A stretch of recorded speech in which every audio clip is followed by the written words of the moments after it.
आज का वरदान किसको याद है? बेफिक्र बादशाह भव पर कैसे सब चिंताओं से मुक्त होकर। तो बाबा ने हम सभी के मस्तक पर श्रेष्ठ भाग्य की लकीरें खींच दी हैं। दिखाई देती हैं सबको? देती हैं? खिंची हुई हैं। हम बाबा के पास जिस क्षण आए, सोया हुआ भाग्य तो जग गया था। अब भाग्य आगे बढ़ा रहे हैं दिनों दिन। मुझे एक बात आज याद आई।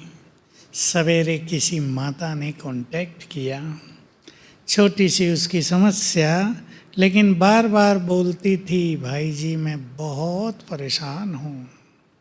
मतलब इतनी दुखी होकर बोल रही थी। मंत्र बना लिया था उसने, मैं बहुत परेशान हूँ। मैंने उसको एक ही विधि बताई कि जैसे ये मंत्र तुमने बनाया है, अब से मंत्र बना लो, मैं बहुत बहुत भाग्यवान हूँ। अब ये उसके अंदर जा नहीं रहा था।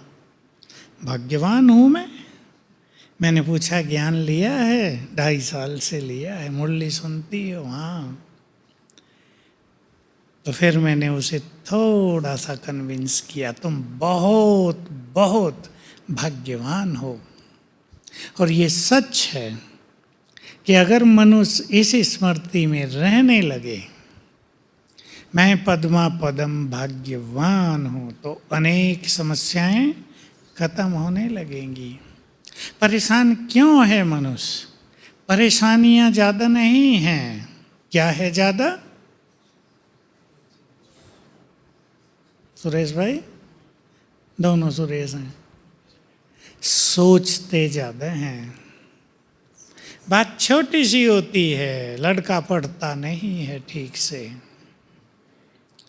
परेशानी ज़्यादा है सोच सोच कर।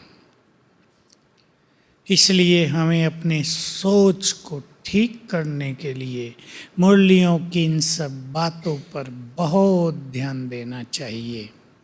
तो आज हम चर्चा करेंगे, सभी इस चर्चा में हिस्सा लेंगे। कौन कौन सा भाग्य हमें प्राप्त है, कौन कौन सा भाग्य मिलने जा रहा है। क्या पूरे ही कल्प हम बहुत भाग्यवान रहे हैं? माताओं का क्या विचार है? पूरे कल्प हम बहुत बहुत भाग्यवान रहे हैं। भाग्यवान मनुष्य की पहचान। अब देखो, किसी व्यक्ति को बहुत लोग कहेंगे बड़ा भाग्यवान है। किसे कहेंगे? इंद्र प्रताप खुश है, संपन्न है, और अर्जुन संतुष्ट है। और कुछ सोचो, सब कुछ सहज मिलता है। कई लोग बहुत मेहनत करते रहते हैं, मिलता ही नहीं। और कई लोगों को सब कुछ सहज मिल जाता है। भाग्यवान वो है जिसका परिवार सुखी है, बच्चे चरित्रवान हैं। है या नहीं?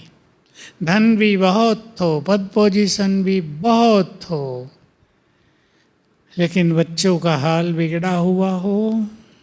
मिलते हैं ऐसे अच्छे अच्छे लोग मुझे, अच्छी अच्छी पोस्ट पर।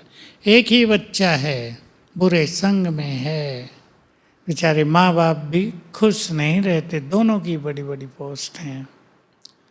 तो ये श्रेष्ठ भाग्य की पहचान है। अब चिंतन करेंगे, हमें सबसे पहला और सबसे बड़ा भाग्य कौन सा मिला?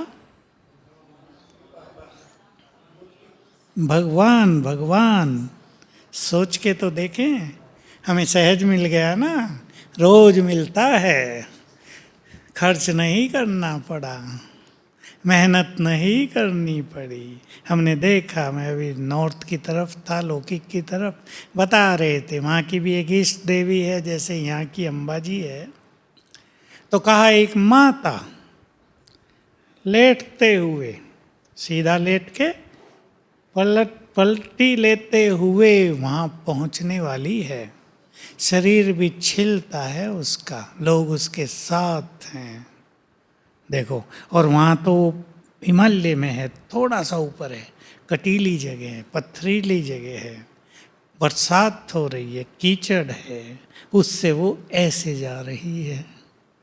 और हमें कैसे मिला? घर बैठे मिला। मिलने वाले के पास हमें नहीं जाना पड़ा, वो स्वयं हमारे पास आ गया। मुझे आज याद आ रहा था, वो भी तो सोचता है जो मेरे थे वो मुझे मिल गए। जैसे हम सोचते हैं वो हमें मिल गया, वो भी तो सोचता है जो मेरे थे वो मुझे मिल गए। हमारा ये परिवार कोई साधारण छोटी मोटी आत्माओं का परिवार नहीं है, इष्ट देव देवियों का परिवार। सोच के देखें कैसा सुंदर समय आया है जब सभी इष्ट देव देवियाँ द्वापर युग से जिनकी मान्यता, गायन, कीर्तन, पूजन रहा है, मंदिर बने हैं, वे सब इकट्ठे हुए हैं। पुनः उन्हें देवत्व प्रदान करने के लिए, पुनः उनमें शक्तियाँ भरने के लिए, संपूर्ण प्योर बनाने के लिए आ गया है ना सुप्रीम। तो पहला भाग्य जो किसी को नहीं मिलता, द्वापुर से किसी को क्षणिक दर्शन तो हुए होंगे, साक्षात्कार करा देता है बाबा, वो भी ज्योति का साक्षात्कार, उससे तो भक्तों को संतुष्टि नहीं होती। किसी को विष्णु के हुए, महादेव के हुए, फिर श्री कृष्ण के, राम के, और फिर अनेक शिव शक्तियों के, ये सब होते रहे। हमारा डायरेक्ट कनेक्शन हो गया है। केवल वो हमें मिला ही नहीं, जोड़ो एक शब्द और, हमारा होकर हमें मिल रहा है, हमारे जीवन में समा गया है वो। समझ रही बहनें सभी? मिला नहीं, केवल ये नहीं दर्शन दिए और लोप, हम खुश हो गए, भगवान को देख लिया। वो हमारा होकर हमारा साथी बन गया, हमारे जीवन में समा गया है। जब संसार को ये पता चलेगा, सोचो क्या होगा। लोग सब जगह जाना छोड़कर आपके ही चरणों में लेट जाएंगे, आपके चरण धो के पीने लगेंगे सचमुच। यन सरोवर, पांडव भवन, शांतिवन तो बाद में, ये दोनों स्थान महान तीर्थ बन जाएंगे। पता है यन सरोवर वालों को, ये महान तीर्थ बनेंगे। मिट्टी तो रही नहीं यहाँ, कहीं है थोड़ी बहुत इधर उधर, थोड़ी बहुत है बगीचों में उसको भी लोग खोद खोद के ले जाएंगे, क्योंकि ये सब वाइब्रेशंस कण कण में समा जाते हैं। इसी को तो लोगों ने भगवान की सर्वव्यापकता मान लिया। ये श्रेष्ठ वाइब्रेशंस, ये चेतनता, ऐसे अनुभव होंगे लोगों को। यहाँ का पानी पिया, रोग ठीक हो गए, मिट्टी ले गए, मस्तक पे लगा ली, ठीक हो गया सब कुछ। तो ये सुंदर समय अब हमारे सामने आ रहा है। दूसरा श्रेष्ठ भाग्य मिला है, बोला था आपने, श्रेष्ठ ज्ञान। इसकी भी तो हमें द्वापुर से तलाश थी। ऋषियों ने ग्रंथ लिखे, वेद लिखे, उपनिषद लिखे गए, पुराण लिखे गए, पर सत्य ज्ञान की खोज बनी ही रही। देखो, बहुत कुछ लिखा गया, लोगों ने ये भी मान लिया कि इन ग्रंथों में संपूर्ण ज्ञान है, ये भगवान की ओर से, फरिश्तों की ओर से आए हैं, लेकिन संपूर्ण ज्ञान की फिर भी खोज रही। अगर संपूर्ण ज्ञान मनुष्य को मिल गया होता तो क्या होता? एक तो खोज न होती, रोज ये गायन न होता, मुझे अंधकार से प्रकाश की ओर ले चलो, मुझे असत्य से सत्य की ओर ले चलो, मुझे ज्ञान का तीसरा नेत्र प्रदान करो, हे प्रभु मुझे राह दिखाओ, ये सब ना होता। हमारे में से कोई कहता है हे प्रभु राह दिखाओ? एक बूढ़ी माता भी, बूढ़ी माताएं बैठी हैं, बाबा को कहती हैं बाबा राह दिखाओ? बोलो बुजुर्ग माताएं, कोई कहती हो तो हाथ उठाओ, उसको राह दिखवा दें। कोई नहीं कहती। देखो, जो बिना पढ़ी लिखी माताएं हैं उन्हें भी श्रेष्ठ ज्ञान मिल गया ना, सच्ची विद्या मिल गई, बड़ी पढ़ाई मिल गई, तीसरा नेत्र मिल गया, खोज चल रही थी। ये कोई कम भाग्य है कि संपूर्ण सत्य को हमने जान लिया, जीवन रोशन हो गया है, जीवन की राहें मिल गई हैं, गति सदगति अब खोज नहीं रहे, होगी या नहीं ये नहीं, निश्चित हो गई है। तो ये हमारा दूसरा भाग्य।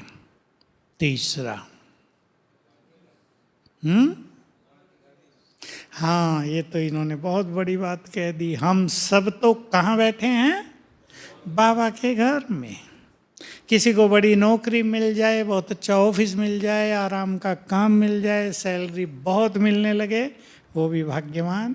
और हम सब, वो हमें मिला है जो उनको नहीं मिलता, निश्चिंत जीवन। डॉक्टर, निश्चिंत जीवन, कमाने की चिंता नहीं, खाने की फिक्र नहीं, बीमार हो गए तो डॉक्टर हॉस्पिटल हैं, कोई चिंता नहीं, कितना पैसा खर्च होगा या नहीं, ये सब नहीं। साथ में सुप्रीम सर्जन भी काम कर रहा है, साथ में भगवान के घर में, उसके कार्यों में लग गए हम, उसके मददगार बन गए।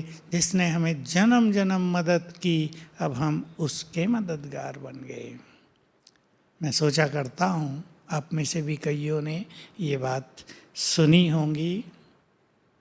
विष्णु को भगवान मानते हैं, विष्णु को सुप्रीम, उसको कहीं कुछ कार्य करना है, कराना है, तो शक्तियों का आह्वान करते हैं, जाओ ये कार्य करना है। बाबा भी किसका आह्वान किया उसने? हम सब का आह्वान किया। अब मुझे इस संसार को स्वर्ग बनाना है, आ जाओ। कितनी सुंदर बात हुई। आज की मुरली का स्लोगन तो बड़ा ही गहरा था। कर दो रिपीट जिसको याद हो। एकाग्रता की शक्ति से रूहों का आह्वान करना, सच्ची सेवा है ये। थोड़ा सा जान लें इसको, ये 77 की मुरलियों से है और केवल एक बार आया है। तब बाबा ने बहुत डिटेल किया था 2 मुरलियों में इसको, कि रूहों की दुनिया में रूहों से रूह रिहान करो।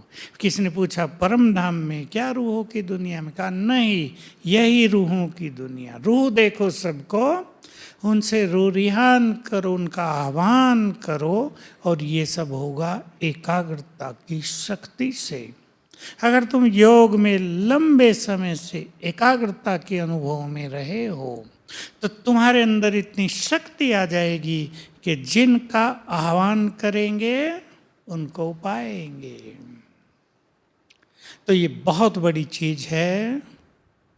जो ये कहते हैं, बहुत कहते हैं हमें अपने परिवार को ज्ञान में लाना है, क्या करें? 2 दिन पहले, 2 दिन के लिए हम जयपुर में थे, भट्टी थी बहुत अच्छी, बहुत सुंदर सभा थी, 2500 की, बहुत अच्छा माहौल था। रॉयल लोग हैं बहुत वहाँ ज्ञान में, वैशाली नगर जहाँ सुषमा बहन रहती है। कितने लोग आए होंगे ये प्रश्न लेकर, अपने परिवार को ज्ञान में लाना है मुझे, क्या करूं? ये उत्तर है उसका। एकाग्रता जितनी योग में होगी, मन निरंतर जितना व्यर्थ से मुक्त एकाग्र चित्त होगा, जिस आत्मा का आह्वान करेंगे वे आने लगेंगी। आप कर सकते हैं प्रयोग इसका, एक एक इम्पोर्टेंट आत्मा का आह्वान कर लो, लेकिन बहुत अच्छा योग चाहिए। और सवेरे उठकर आत्माओं से रूरिहान, देखिए बहुत अच्छा ज्ञान देने का तरीका है। सवेरे हम योग युक्त हो जाएं, आप लास्ट 5 मिनट में कर सकते हैं। जब आप योग बहुत अच्छा कर लें, देखें आत्माएं बहुत सारी, संसार की सभी आत्माओं को इमर्ज करें और सूक्ष्म रूप से उनसे बात करें, उन्हें ज्ञान दें। जो हम उन्हें मुख से कहना चाहते हैं वो मन से कहें। अगर हमारी योग की स्थिति बहुत एकाग्रचित्त होगी तो अनेक आत्माओं को आकर्षण होने लगेगा कि हम चलें। तो ये सूक्ष्म रूढ़िहान बहुत ही सुंदर तरीका है। और चलें भाग्य।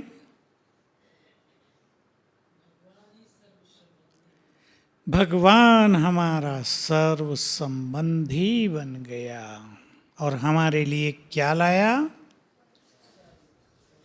एक तो भविष्य की स्वर्ग की सौगात। बाबा कहते थे हथेली पर तुम्हारे लिए स्वर्ग लेकर आया हूँ। सिंधी में बोलते हैं तिरी पर स्वर्ग, हथेली पर स्वर्ग लाया हूँ। और इस समय सर्व खजाने और वरदान, सिद्धियाँ और शक्तियाँ सब कुछ हमारे लिए लेकर आए हैं। उन्होंने कह दिया मेरा सब कुछ तुम बच्चों के लिए है। ये बहुत बड़ा भाग्य हो गया ना हमारा। वरदान मिल रहे हैं। रोज सवेरे क्या होता है हमारा? प्रभु मिलन उठते ही। कुछ लोग हमारे यहाँ भी आते हैं, एक एक दिन आते हैं ना बाहर से, हम उन्हें देखते हैं बैठे रहते हैं, बेचारे क्या कर रहे, क्या बात कर रहे हैं। मैं सोच रहा था कल, देखो इन लोगों के जीवन का कोई लक्ष्य नहीं है, बस बात कर रहे घंटों ऐसे ही बिना लक्ष्य के, मोबाइल पे लगे हुए हैं बिना लक्ष्य के। बाबा ने हम सबको कितना सुंदर लक्ष्य दे दिया है, योग अभ्यास कितना सुंदर सिखा दिया है। इसके द्वारा तुम अपने भाग्य को श्रेष्ठ बनाते चलो। हमें सोचना है, थोड़ा सा चिंतन करेंगे। भाग्य बहुत हैं हमारे पास। सवेरे भगवान की मुरली सुनते हैं, सवेरे उससे वरदान लेते हैं, प्रभु मिलन का सुख लेते हैं या नहीं? केवल योग नहीं करते, आप देखो अपने अनुभवों को, कितना सुख मिलता है हम सबको। अब किसी ने आधा घंटा योग किया, किसी ने 1 घंटा, पौना घंटा, आत्मा सुखी हुई ना। ये सुख कहाँ है संसार में किसी को? लोग इसे तो जानते भी नहीं, इसे तो ढूंढते हैं केवल जो ऋषि मुनि हैं, तपस्वी हैं। तो बहुत भाग्यवान हैं हम सभी आत्माएं। आँख खुलते ही भगवान मिलते हैं, सोते हैं तो भगवान सुलाते हैं। याद है, मैं वो बात बहुत सुनाया करता था, प्रभु पालना में पल रहे हो। भगवान ही सवेरे उठाने आते हैं, फिर पढ़ाने आते हैं, फिर ब्रह्मा भोजन खिलाते हैं, रात को सुलाने आते हैं। कोई बच्चा दुखों में आंसू बहाता है तो आंसू पोंछने आते हैं। शुरू में कई बार दादियाँ बाबा से पूछा करती थी, सारा दिन वतन में आप क्या करते हो? मुरली में भी उत्तर है, आ गया शायद संडे की मुरली में। तो बाबा ने कहा, कितनी बार तुम मुझे बुलाते हो और कितने बच्चे बुलाते हैं? तो मैं तो आता ही रहता हूँ। देखो भगवान को भी कितनी भाग दौड़ करनी पड़ती होगी। बिजी है ना, सबसे ज़्यादा बिजी। लाखों आत्माएं बुला रही हैं, बाबा आ जाओ। खाने पर भी, बनाने पर भी, ऑफिस में भी, चलते फिरते भी, बाबा आ जाओ, और आ जाता है। तो बाबा ने कहा अगर दुनिया वाले ये सुने तो कहेंगे भगवान इनके लिए खाली बैठा है क्या? और ये बहुत ही नशे की बात बाबा ने कही थी। तो उन्हें कह दो इस समय भगवान हमारे लिए खाली ही बैठा है। कितना बड़ा भाग्य है। राजस्थान की चीफ मिनिस्टर आपको कह दे, आपके स्टेट का चीफ मिनिस्टर, ये मेरा प्राइवेट फ़ोन नंबर है, जब भी कोई काम पड़ जाए रात दिन 24 घंटे, बस फोन कर देना, पहले तुम्हारा काम होगा। बोलो कैसा रहेगा दीपक? नशे से चलेंगे, चाल भी बदल जाएगी और सबको बताएंगे भी, चीफ मिनिस्टर ने ऐसा बोल दिया है हमें। लोग भी काम कराने आने लगेंगे, हमारा भी करा दो थोड़ा थोड़ा। भगवान से डायरेक्ट कांटेक्ट बाबा कहा करते थे। उन दिनों एक टेलीफोन नहीं थे, ये एसटीडी लाइन नहीं थी, तो आबू से और संगम भवन तक हम लोगों ने एक लाइन ली थी, उसको कहते थे हॉट लाइन। घुमाएंगे 3-4 बार और सीधा डायल होगा, देर नहीं लगती थी, उसको हॉट लाइन कहते थे। तो बाबा कहते थे तुम्हारा भगवान से हॉट लाइन का कनेक्शन है, मिलाओ, कनेक्ट हो गए। जो चाहे बात करो, जैसी चाहे रूरिहान कर लो, जिस तरह की चाहे मदद ले लो, सब कुछ अपने अनुकूल बना सकते हो। तो ये हमारे श्रेष्ठ भाग्य, सतयुग का भी भाग्य श्रेष्ठ। और विचार करना, जो बाबा मुरलियों में रोज हमें कहते हैं स्वदर्शन चक्रधारी बनो, रोज बाबा हमें याद ही तो दिलाते हैं। हमें महसूस होता है कि पूरा कल्प ही हम बहुत भाग्यवान रहे हैं। बहुत थोड़ी आत्माएं जिन्होंने ईश्वरीय आज्ञाओं का पालन यहाँ नहीं किया, उनके भाग्य में अवश्य कमी आई होगी। लेकिन जिन्होंने यज्ञ के लिए बहुत श्रेष्ठ कार्य किए, सबने देखो कितने बैठे हैं, जीवन अर्पित कर दिया। ये छोटी बात नहीं है। संसार की सभी इच्छाएं छोड़ देना, अपने लिए कुछ भी न चाहना, सब कुछ सेवाओं में लगा देना, यज्ञ को सफल करने में लगे रहना, ये छोटी बात नहीं है, ये अपने में भी भाग्य है। तो पूरा कल्प हम बहुत भाग्यवान रहे हैं। अब थोड़ा सा चिंतन कर लें, हमें अपने भाग्य को सर्वश्रेष्ठ बनाना है, क्या क्या करें? बोलो मेजर साहब। भाग्य को सर्वश्रेष्ठ बनाना है। किसी भी जन्म में भाग्य की कमी न रहे। सूक्ष्म चीजें हैं। बाबा ने एक बार सर्व खजाने गिनाए थे और थोड़ा थोड़ा बताया था कि ये खजाना भरपूर होगा तो ये मिलेगा, ये भरपूर होगा तो ये मिलेगा। जैसे तुमने अगर बहुतों की दुआएं इकट्ठी की हैं, दुआएं दी भी हैं और ली भी हैं, तो भक्ति में तुम्हारे चित्रों से सबको दुआएं मिलती रहेंगी। तुमने यदि सर्व शक्तियां जमा की हैं तो अनेक बार सत्ता मिलेगी। सत्ता समझ गए, राज्य मिलेगा। अगर तुमने अपने को गुणवान बनाया है तो जन्म जन्म संबंधों में सुख मिलेगा। अगर एक के प्यार में स्वयं को मगन किया है तो जन्म जन्म संबंधों में प्यार मिलेगा। ये बड़ी सूक्ष्म गति है। तो पहला भाग्य हमारा बनता है रोज सवेरे। और सभी सेवाधारी भी जो भाई बहनें आए हैं, कल से अच्छा अभ्यास करेंगे। सूक्ष्म लोक में जाकर बाबा की दृष्टि लेंगे, अभ्यास करेंगे। बाबा ने अपना हाथ मेरे सिर पर रख दिया और स्मृति दिलाई, बच्चे तुम पद्मा पदम भाग्यशाली हो। भाग्य जगेगा, स्मृतियों से भाग्य जगता है। एक बहुत सूक्ष्म बात आप सुन लें, बहुत पहले की है।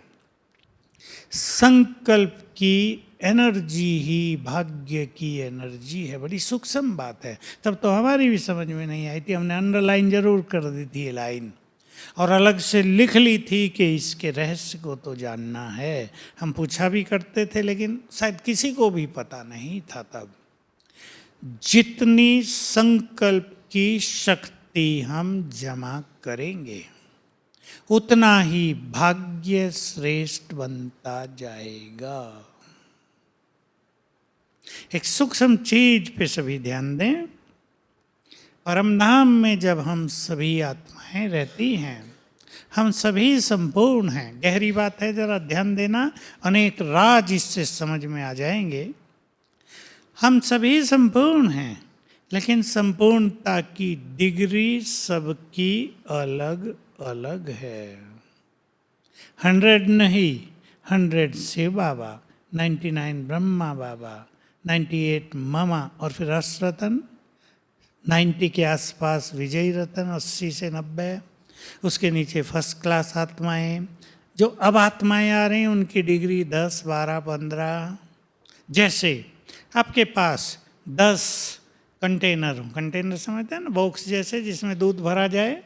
आपने 10 के 10 में दूध भर दिया। एक है 5 लीटर का, दूसरा 3 लीटर का, 2 लीटर का, 1 लीटर का, आधे का, आखिरी वाला 100 ग्राम का।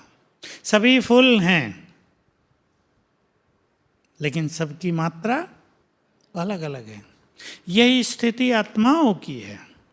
तो जिसकी डिग्री जो है, इस संसार की स्थिति उसके अनुसार जब होती है तो वो आत्मा नीचे उतरती है। जिसकी डिग्री 50 है, 30 है, 20 है, 20 डिग्री वाली आत्मा सतयुग के आदि में नहीं उतरेगी। प्रकृति उसको रिसीव ही नहीं करेगी, वापस भेज देगी। तो ये बहुत सुंदर रहस्य है। इस ड्रामा में सबको अलग अलग पार्ट क्यों मिला, किसने दिया, भगवान ने दिया क्या? भगवान ने नहीं, हर एक ने अपनी अपनी डिग्री, अपनी अपनी योग्यताओं के अनुसार पार्ट लिया है इस विश्व के ड्रामा में। तो हम सभी हीरो एक्टर हैं। सवेरे उठकर हम ये याद करेंगे। भाग्य की दूसरी पहचान होती है श्रेष्ठ बुद्धि का होना। ठीक बात है या नहीं? जिसके पास बुद्धि बहुत अच्छी है वो बहुत भाग्यवान है।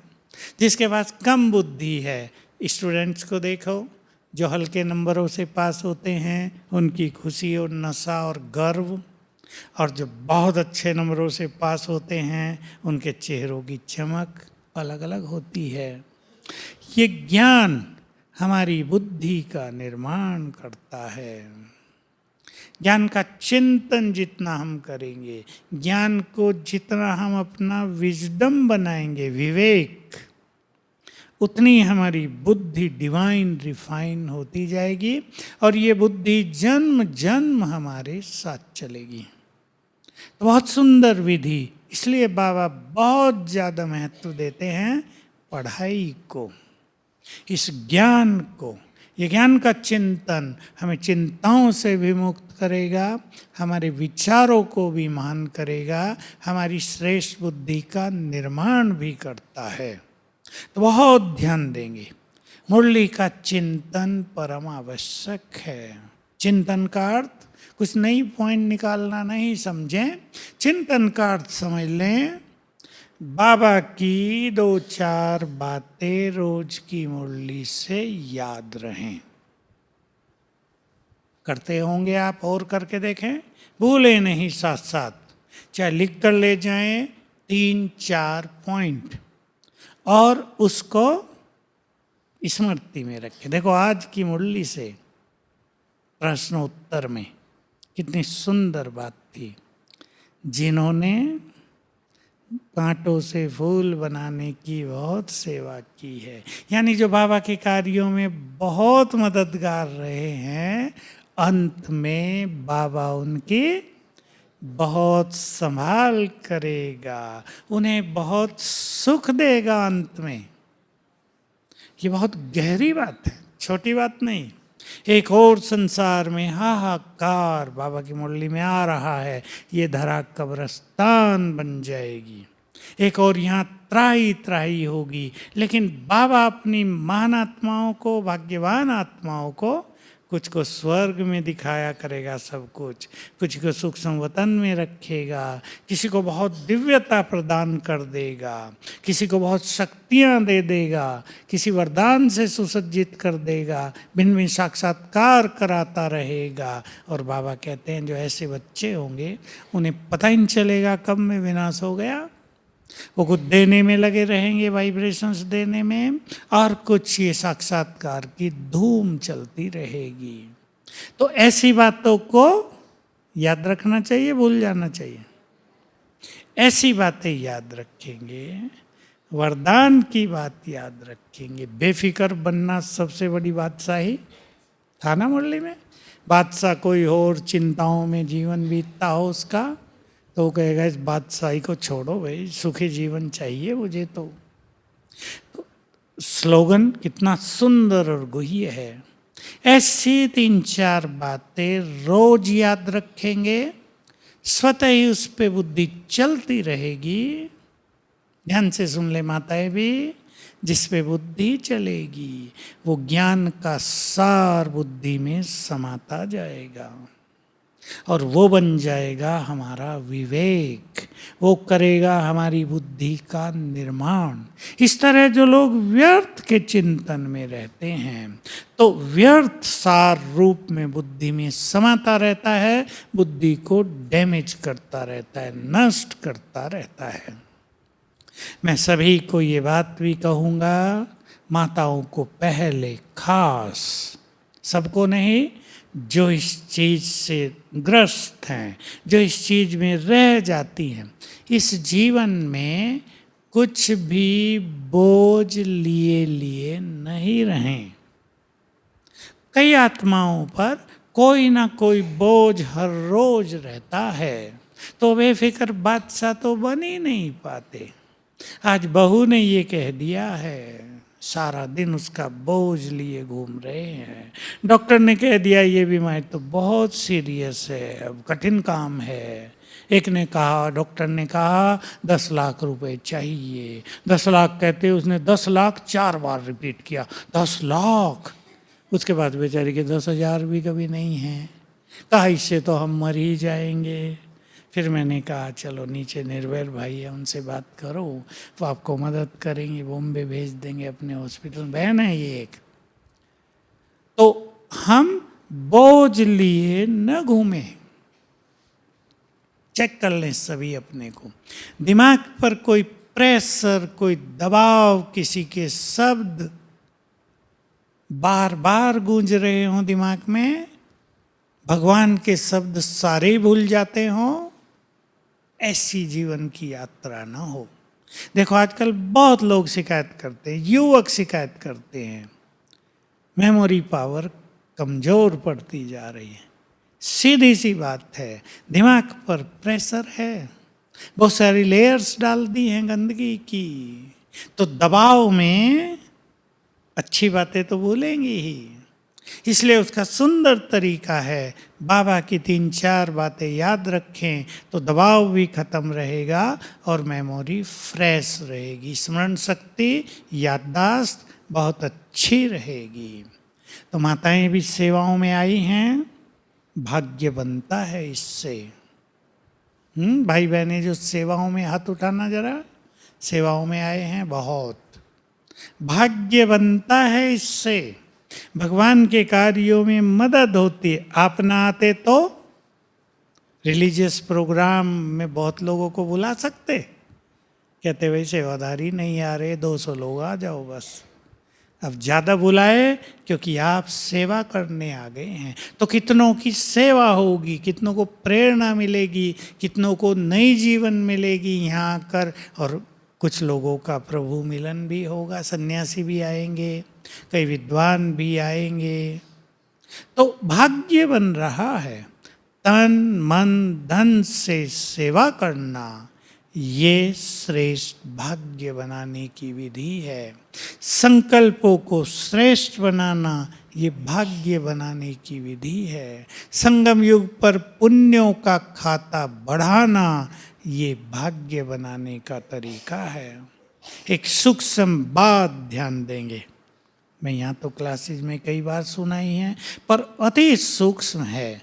कैसे हमारा श्रेष्ठ भाग्य बनता है।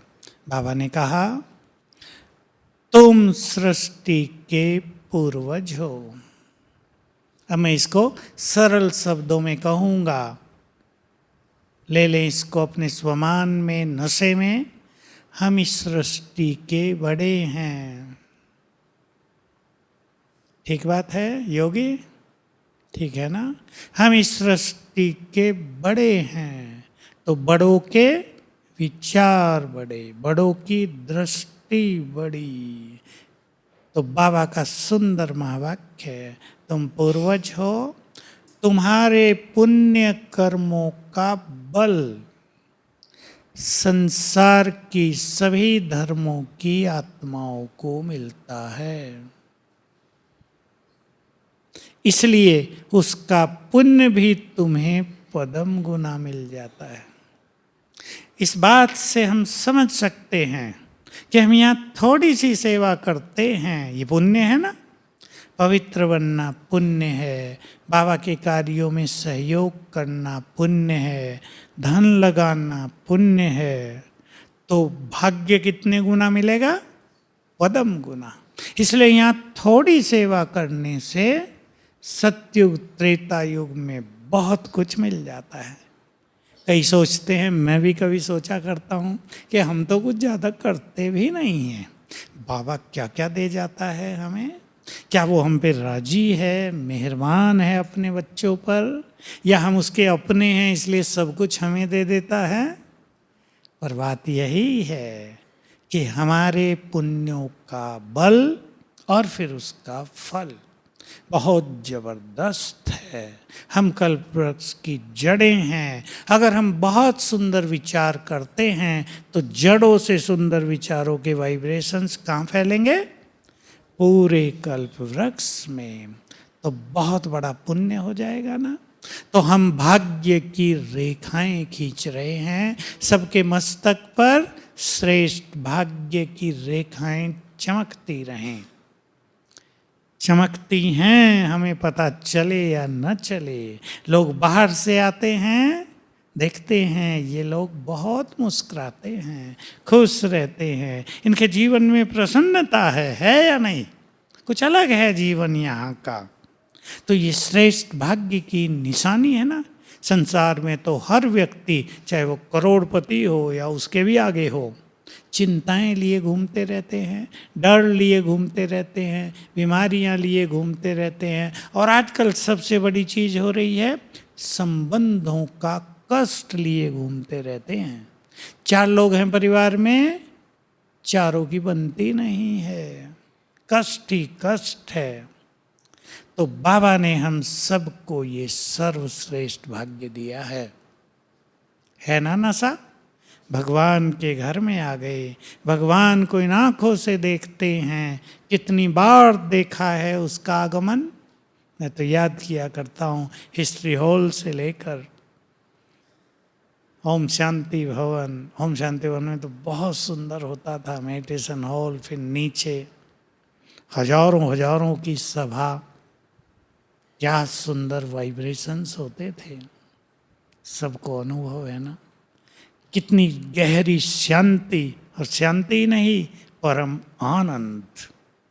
जो अध्यात्म की सर्वोच्च स्थिति है, वो वहाँ 25-30 हजार भाई बहनों को प्राप्त होती थी बाबा के आने से। तो ये हमारे श्रेष्ठ भाग्य की निशानी है।